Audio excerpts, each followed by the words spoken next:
11, Houston, we have an excellent picture now, over. Yeah, how do you read me, Charlie? 5 by now, Buzz, over. Okay. More mundane affairs. Now that we've left the moon, I'd like to trace through a little bit for you developments that have taken place in the food department. I'm sure you've always this type of a drink container. A little later, Mike will show you how the water gun operates with its new filter to take out hydrogen. Essentially, this water gun is put in this end and filled up this bag with water, and the drink then dissolves in the water, and this end of the mouth feeding. Likewise, we have other foods that are more solid nature. You can probably see this shrimp cocktail meal.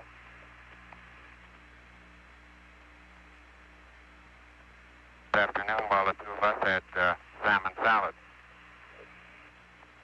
Another early development was the use of bite-sized food. 11, Houston, Buzz, you're breaking up badly. Would you check your Vox, over?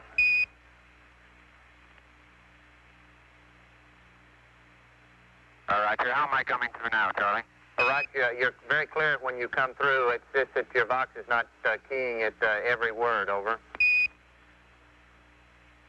Okay. These bite-sized objects were designed to remove the problem of having so many crumbs floating around in the cabin. So they designed a particular size that would be able to go into the mouth all at once.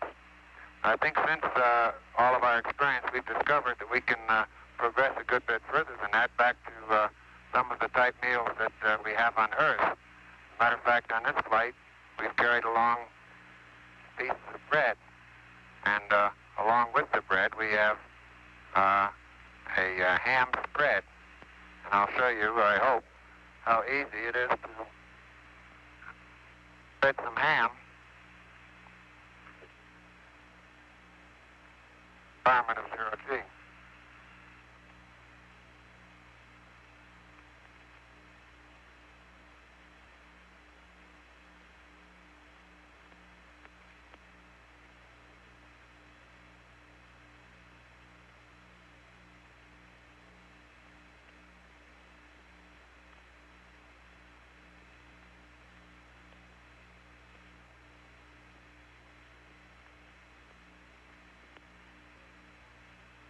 We've discovered that it is quite easy to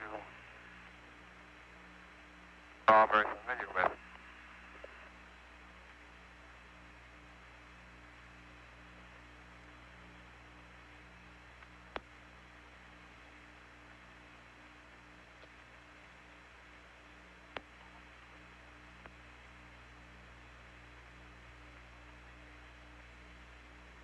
Apollo 11, Houston, we notice your roll rate increasing. Would you please see if you can bring that down to about 0 for us, so we'll be losing a high gain shortly, over.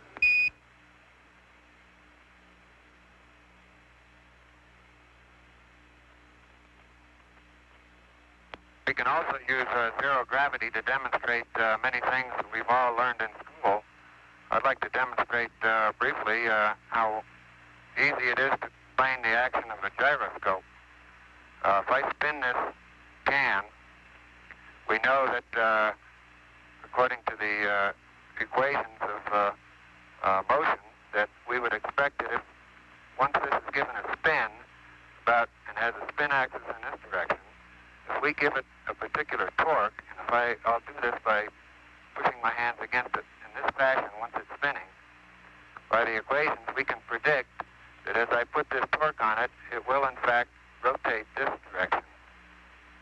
Let's see how well this works out. As I applied the torque this way, it rotated this way.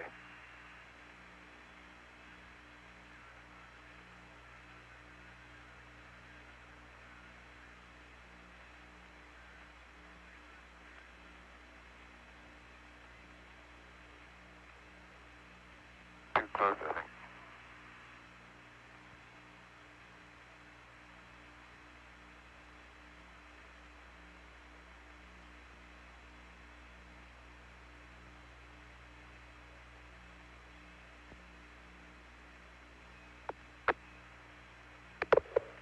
11 Houston, it's a pretty good demonstration.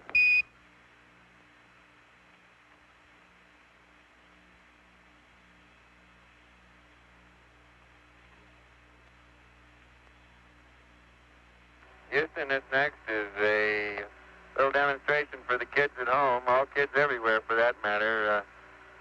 I was going to show you how you drink water out of a spoon, but I'm afraid I filled the spoon too full, and if I'm not careful, I'm going to spill water right over the sides. Can you see the water slopping around in the top of the spoon, kids? That's affirmative, 11. Okay, well, as I say, I was going to show you, but I'm afraid I filled it too full, and it's going to spill over the sides. I tell you what, I'll just turn this one over and get rid of the water and start all over again, okay? Okay.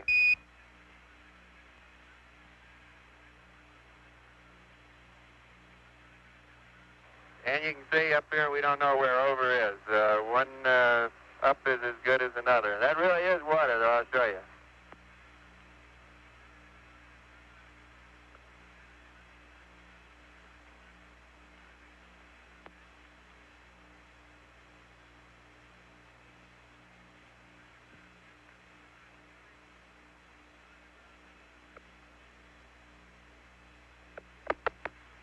That's really not the way we drink. We really have a water gun, which I'll show you.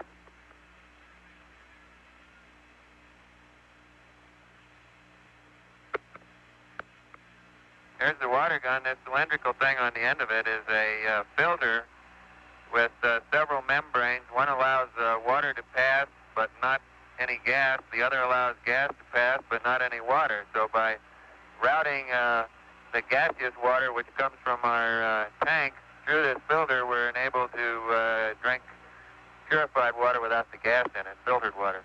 And, of course, all we do to get it started is just pull the trigger.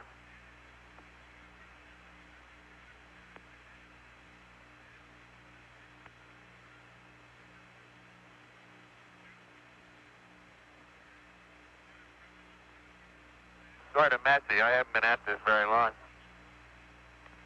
It's sort of the same system that the Spaniards used to drink out of wineskins at bullfights. Only I think it's even more fun. Well, be seeing you, kids. Thank you from all the kids in the world here in the Moker who can't tell the Earth from the Moon. All right, just stand by one and we'll get you that Earth for you.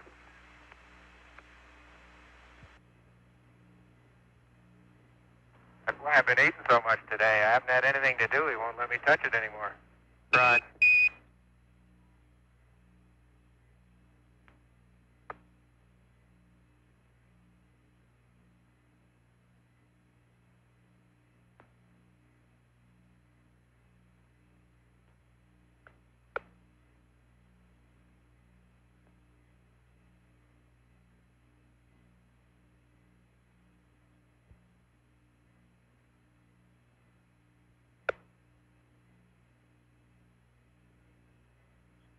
Houston, if that's not the Earth, we're in trouble.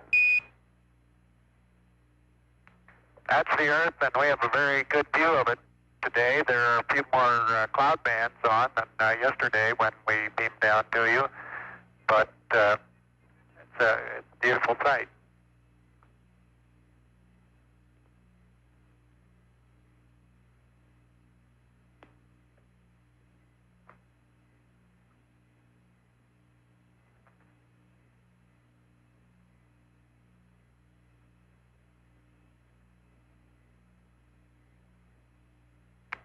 We have some horizontal banding in our TV monitor. Are we transmitting that to you, or do you have a clear picture? Neil, we have a very clear picture. The only thing that we see is a little white dot in the bottom of our screen, which is our TV guys say is an apparently a burned out spot in the camera, but it should come back. Over. Roger. We have that in our monitor also.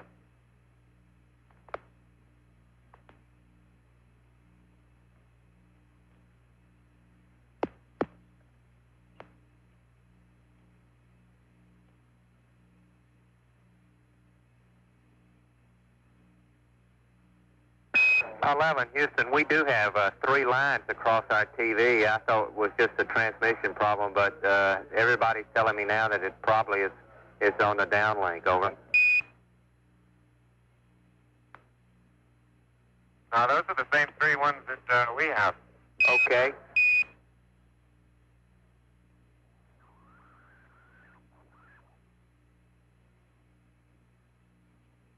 How far out are we now, Charlie? Stand by, I'll give you an exact figure.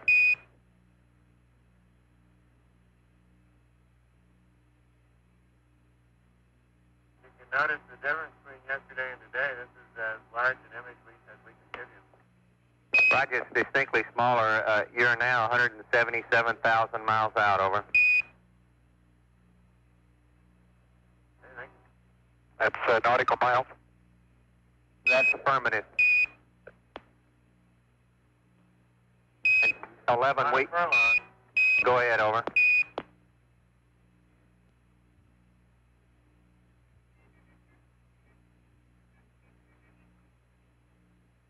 Houston, we see still see the banding along the intertropical convergence. I guess the most predominant one is around around the equator or slightly north of the equator. Yeah, that's the way it looks, Charlie. Same as yesterday. All right.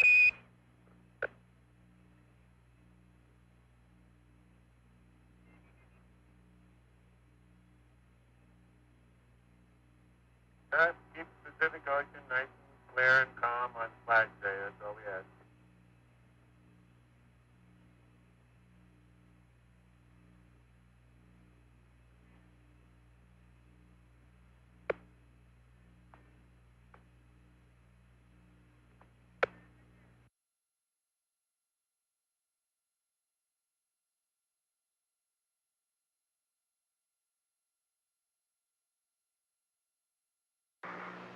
Under 2. Flight Fido looking real good. Roger. Give us an estimated switchover time, please, Goose. Roger, stand by. You're looking great at 8 minutes. You got an estimated, what's our T-go guidance? 30 seconds to P64. Roger, 30 seconds. You got 30 seconds to P64. Okay, we still got landing radar guidance. Affirm. Okay, is it converged? Oh, it's beautiful. Is it converged? Yes. Okay. Flight Fido, we're go. Look real good. Roger, Fido. Eagle Houston coming up 8:30. You're looking great.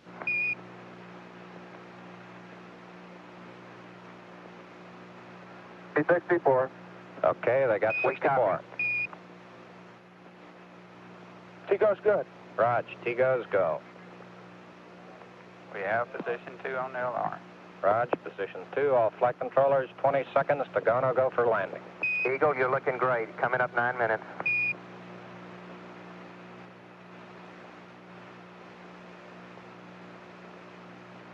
Okay, all flight controllers, go for landing. Retro. Go. Fido. Go. Guidance. Go. Control. And Telcom. control is good. GNC. Go. Roger, Ecom. copy. Go. Surgeon. Go. Capcom, we're go for landing. Eagle Houston, you're a go for landing. Over. Roger, understand. Go for landing. 3,000 feet. Copy. Alarm. 1201. 1201. Roger, 1201 alarm. 1201 alarm. Same Guidance. type, we're go, flight. Okay, We're go. Same type. We're go. Flight Fido right on. Real good. Roger. 2,000 feet. Into the ag, 47 degrees. Roger. 47 degrees. How's our margin looking, Bob? It looks okay. We're Okay. about 4.5. Roger. Eagle looking great. You're go.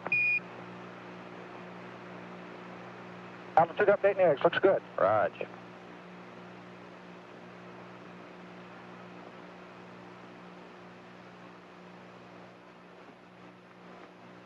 Roger, 1202. We copy it. How you doing? 35 Control? degrees. We look good here, fine. Roger, how about you, Telcom? Go. 750. Guidance, you happy? Go. Fido. 23. Go.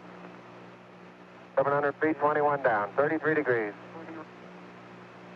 100 feet down at 19.